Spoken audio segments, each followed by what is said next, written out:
बिस्मिल्लाहिर्रहमानिर्रहीम। अस्सलाम वालेकुम। उम्मीद करते हैं आप सब खैरियत से होंगे। आज के इस लेक्चर में हमने बात करनी है एफएससी पार्ट 1 मैथ के ऊपर। आज जो हम चैप्टर शुरू किया वो हमने 12 वाला चैप्टर है और 12.2 आज हम करने जा रहे हैं। Application of trigonometry.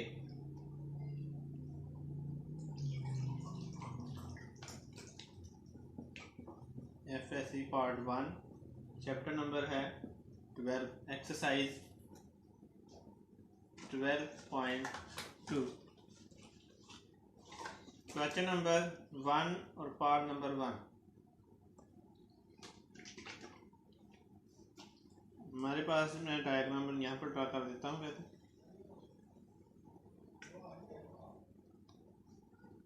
A B C, यहाँ जो सी पॉइंट के ऊपर जो हमारे पास एंगल है वो 90 डिग्री, ए पॉइंट के ऊपर हमारे पास जो एंगल है 45 डिग्री है। हमने एक बात तो ये मालूम करनी है कि जो एंगल हमारे पास बी के ऊपर होगा, जो बी पॉइंट के ऊपर एंगल वो कितना होगा। दूसरी बात हमारे पास ये है कि ये जो परपेंडिकुलर है हमारे पास वो ए है, वो हमारे पास से बी सी साइड कितनी है हमारे पास 4। ए बी साइड हमने जो मालूम करनी है। तो दूसरी बात ए सी साइड बी, ये चीज़ हमने मालूम करनी है। हमें सिर्फ एक हमारे पास जो पॉइंट ए के ऊपर और एक पॉइंट सी के ऊपर जो एंगल है वो हमें मालूम है। इसके अलावा एक साइड जो हमें मालूम है वो है परपेंडिकुलर, जो कि हमारे पास 4 है। अब इनकी मदद से हमने क्या करना है, बाकी दो साइड्स भी मालूम करनी है और जो हमारे पास एक एंगल रह गया वो भी हमने मालूम कर देना है। तो हमें इस चीज़ का पता है, ट्रिग्नोमेट्री के जितने भी फार्मूले ड्राई किए थे उसमें मैंने ये भी बताया था कि जब हमारे पास कोई ट्राइंगल होती है तो उसके अंदर जो हमारे पास 3 जाविये होते हैं, तीनों को जब हम जमा करते हैं सम ऑफ 3 एंगल्स तो वो इक्वल आता है 180 के। तो हल करते हैं इसे।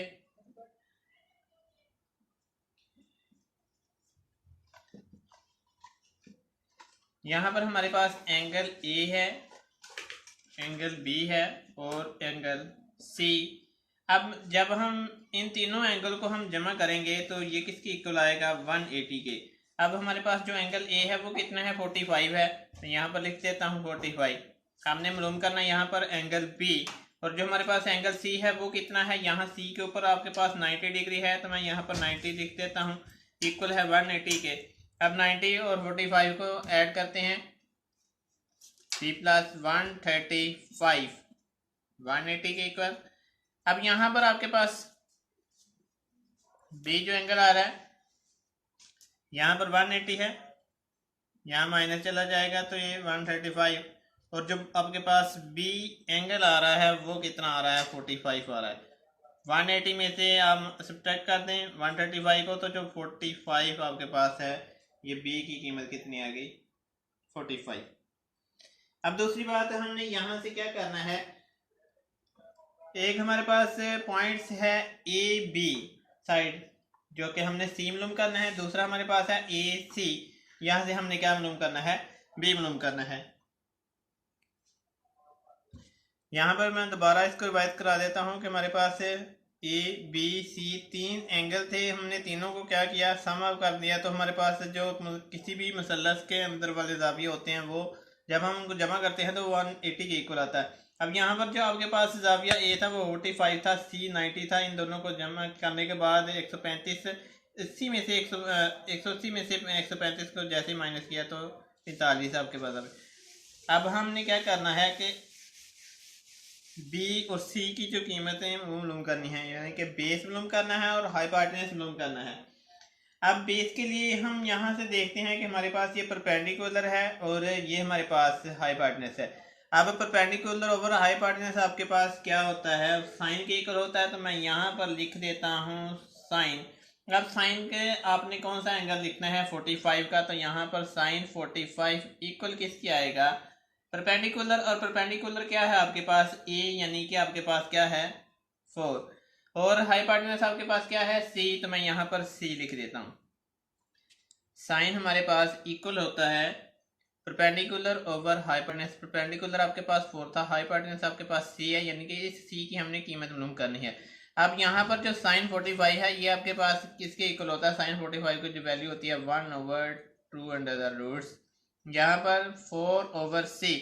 अब इसको क्रॉस मल्टीप्लाई कर देते हैं c को 1 के साथ और 2 के जदर को 4 के साथ, तो यहाँ पर c इक्वल आ जाएगा 4 इंटू 2 जदर। तो इस तरह से आपके पास जो c की वैल्यू आ चुकी है वो है आपके पास 4 2 जदर। अब आपके पास एक चीज़ है कि आपने b की जो वैल्यू मालूम करनी है, और b के लिए हम क्या इस्तेमाल करेंगे? यहाँ पर आप देख सकते हो बेस है और ये आपके पास हाइपोटेनस, और हाइपोटेनस की कीमत आपको मिल चुकी है।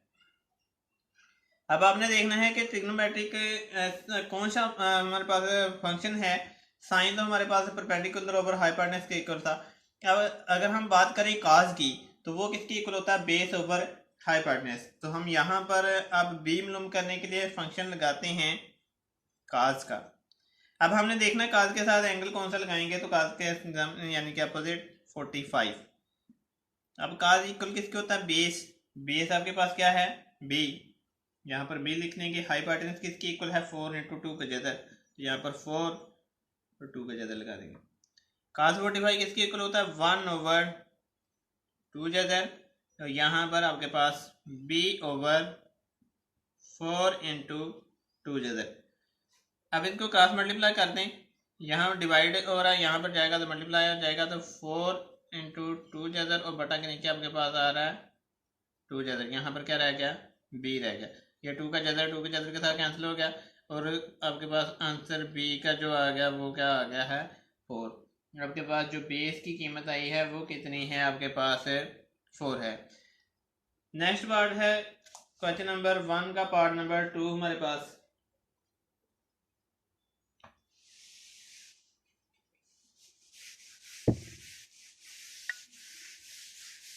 पार्ट नंबर 2 है इसका।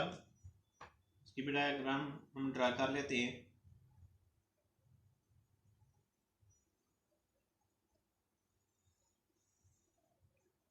ये आपके पास पॉइंट ए है जो कि आपको एंगल गिवन है 60 डिग्री। यहाँ पर ये पॉइंट बी, यहाँ पर और सी के ऊपर आपके पास 90 एंगल है। आपने मालूम करना है बी एंगल। उसके बाद दूसरी चीज़ जो हमें गिवन है, हाइपोटेनस आपके पास 12 है। ये जो परपेंडिकुलर है ये आपने मालूम करना है, और बी जो कि बेस है ये भी आपने क्या करनी है? मालूम करनी है। तो सबसे पहले हम बी एंगल की बात करते हैं। सबसे पहले एंगल बी मालूम करते हैं। तो यहाँ पर फिर आप क्या बताना है उसे कि जब हमारे पास कोई मसलस होती है तो उसके 3 एंगल जो होते हैं जब हम उनको सम अप करते हैं तो वो किसके इक्वल होता है? 180 के। तो यहाँ पर मैं लिखता हूँ angle A plus B plus angle C इसके इक्वल 180 के।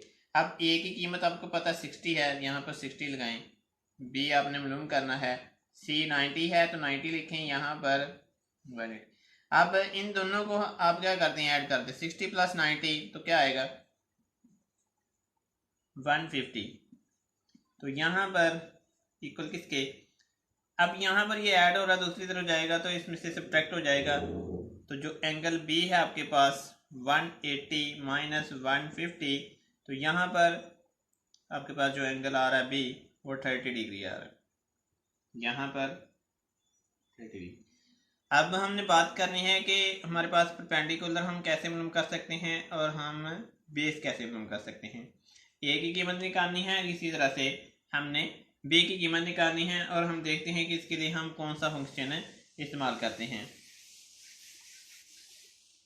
तो सबसे पहले हम बात करते हैं ए के लिए। तो आपके पास ये क्या है? परपेंडिकुलर है, ये हाइपोटेनस।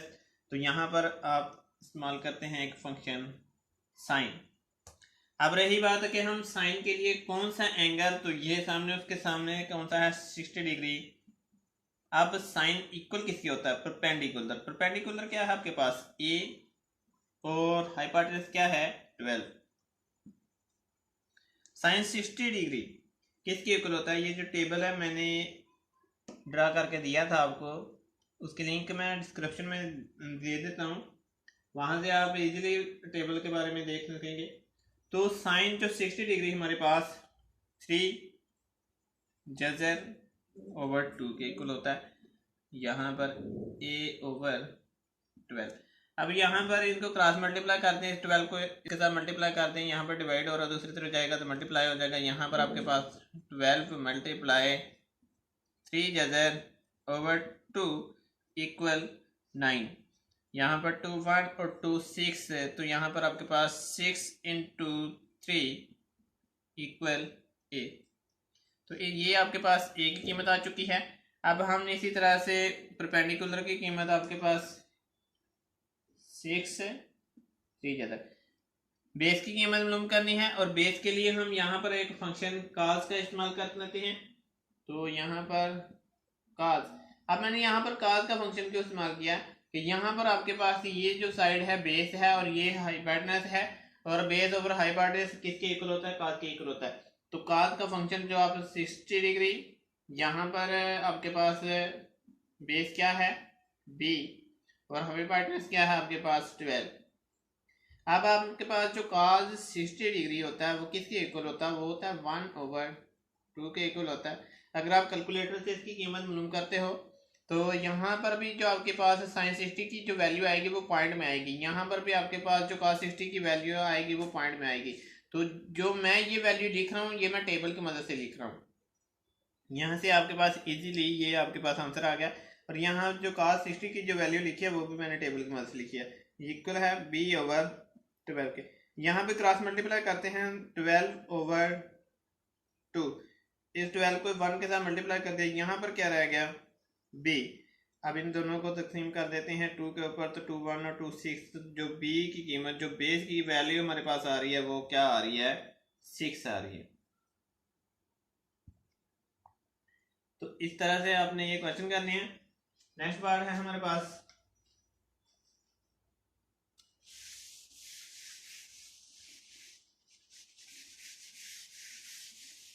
पार्ट नंबर 3 है डायग्राम कुछ इस तरह से है हमारे पास, इस तरह से। तो हम भी इसी तरह से यहाँ पर ड्रा कर लेते हैं। ये आपके पास b है, ये आपके पास a, ये b और ये पॉइंट आपके पास है c, और यहाँ पर आपके पास जो है एंगल वो 90 डिग्री है। ये आपके पास a। अब आपने ये सोच रहे होंगे कि ये जो a है इसकी कीमत हमें गिवन है और ये a क्या चीज़ है, तो मैं आपको बताता चलूँ कि ये जो a है ये परपेंडिकुलर है, यहाँ पर जो b है ये बेस है, ये हमने मालूम करना है। यहाँ पर c आपके पास कितना है 10। अब यहाँ से हमें एक थ्योरम हमने पढ़ा था पाइथागोरस का थ्योरम, वो हमें याद है अभी तक कि अगर हम बात करें कि base square plus perpendicular square equal होता था हाइपोटेनस के स्क्वायर के। तो यहाँ पर सबसे पहले वो थ्योरम अप्लाई करते हैं और बेस की कीमत मालूम करते हैं। मैं दोबारा बताता चलूँगा, ये आपके पास परपेंडिकुलर है, ये आपके पास बेस है और ये हाइपोटेनस है। तो यहाँ पर आप क्या लिखेंगे, थ्योरम अप्लाई करते हैं, यहाँ पर आप लिखेंगे c का स्क्वायर, यहाँ पर a का स्क्वायर प्लस b का स्क्वायर, परपेंडिकुलर का स्क्वायर प्लस बेस का स्क्वायर। c स्क्वायर आपके पास क्या है 10 स्क्वायर, यहाँ a की जो वैल्यू है 5 स्क्वायर प्लस b स्क्वायर, क्योंकि बेस आपने मालूम करनी है। यहाँ पर 10 का स्क्वायर आपके पास 100, यहाँ पर 25 5 का स्क्वायर, तो यहाँ पर प्लस b स्क्वायर। अब 25 को दूसरी तरफ ले जाएं, 100 माइनस 25 इक्वल है b स्क्वायर। अब 100 में से माइनस करें तो 75, यहाँ b स्क्वायर। यहाँ पर आपने स्क्वायर को कैंसिल करना है, जज़र ले लें, तो यहाँ पर आप लिख सकते हैं 5 का स्क्वायर प्लस 3। तो यहाँ पर ये स्क्वायर और जज़र कैंसिल b, तो जो b की वैल्यू आपके पास आ रही है ये 5 बाहर चला जाएगा और जज़र में आपके पास 3 रह जाएगा। जो बेस की जो आपके पास वैल्यू आई है वो है आपके पास 5 इंटू 3 जज़र। दोबारा मैं यहाँ से रिवाइज करा देता हूँ। हाइपोटेनस प्लस परपेंडिकुलर के इक्वल है परपेंडिकुलर प्लस बेस के। यहाँ 5 स्केयर, यहाँ 10 स्केयर, 100, यहाँ 25, इसको दूसरी तरफ लेकर जाएंगे तो माइनस करेंगे 100 में से 25 को 75। यहाँ जदर स्केयर कैंसिल करने के लिए हमने जदर ले लिया, यहाँ पर 5 × 5 × 3 तो 75 आ जाएगा। यहाँ पर 5 का स्केयर, यहाँ 5 बाहर चला गया और जदर के अंदर क्या रह गया हमारे पास 3। जब बी की कीमत हमारे पास आ गया बेस की। अब हमने क्या करना है, इसी की मदद से अब 3 साइड हमारे पास मौजूद हैं और हमने इनकी मदद से अब जो एंगल ए है और एंगल बी है ये हमने मालूम करना है। अब हम देखते हैं, बात करते हैं। मैंने पहले भी आपको बताया था कि ये जो हमारे पास ए है ये आपके पास क्या है, ये परपेंडिकुलर है और ये आपके पास हाइपोटेन्यूज है। तो परपेंडिकुलर ओवर हाइपोटेन्यूज आपके पास साइन के इक्वल होता है। तो मैं यहाँ पर साइन, अब यहाँ पर आपके पास सामने ये एंगल आ रहा है ए, तो मैं यहाँ पर साइन ए लिख लेता हूँ। आपके पास क्या है, परपेंडिकुलर ओवर हाइपोटेन्यूज साइन ए। परपेंडिकुलर आपके पास 5, हाइपोटेन्यूज 10, तो साइन ए 1/5 के ऊपर डिवाइड करें 1/2। आपको ए मालूम करना है, जो एंगल ए है ये मालूम करना है। तो यहाँ पर साइन दूसरी तरफ जाएगा तो साइन इनवर्स हो जाएगा 1/2। अब आप साइन इनवर्स करें कैलकुलेटर के ऊपर और वहाँ पर 1/2 इसकी वैल्यू लिखें तो जो आपके पास ए की जो वैल्यू आएगी वो क्या आपके पास आ रही है 30 डिग्री। अब आपके पास ए की वैल्यू भी आ गई है 30 डिग्री, आपके पास सी की वैल्यू भी है 90 डिग्री। और अब आप दोबारा क्या करेंगे कि 3 एंगल आपके पास गिवन है जिनमें से 2 आपको पता है, एक आपने मालूम करना है। तो तीनों को सम अप कर दें और 180 के इक्वल रख दें। तो मैं यहाँ पर लिखता हूँ वी नो डैट, हम जानते हैं, हमें पता है angle A plus angle B plus angle C equal आएगा 180 के। अब यहाँ पर एंगल ए आपके पास कितना है 30 डिग्री, आपने बी मालूम करना है, सी आपके पास 90 डिग्री है, इक्वल किसके है 180 के। अब 30 और 90 को ऐड करें तो आपके पास ये आ रहा है 120, इक्वल है 180 के। अब यहाँ पर ऐड हो रहा है, दूसरी तरफ जाएगा तो सब्ट्रैक्ट हो जाएगा। बी एंगल 180 माइनस 120, तो जो एंगल बी आपके पास आ रहा है वो कितना आ रहा है 60 डिग्री। यहाँ पर जो आपके पास एंगल बी है वो आपके पास है 60 डिग्री। आज के लिए इतना ही। बहुत जल्द हम इसके जो नेक्स्ट पार्ट हैं, इस क्वेश्चन नंबर के इस एक्सरसाइज को हम बहुत जल्द नेक्स्ट लेकर आएंगे लेक्चर उसके भी। आज के लिए इतना ही। आप लोगों से दरख्वास्त है कि हमारी इस वीडियो को लाइक कर दिया करें। अपना बहुत सारा ख्याल रखें, दुआओं में हमें भी याद रखें। अल्लाह हाफिज़।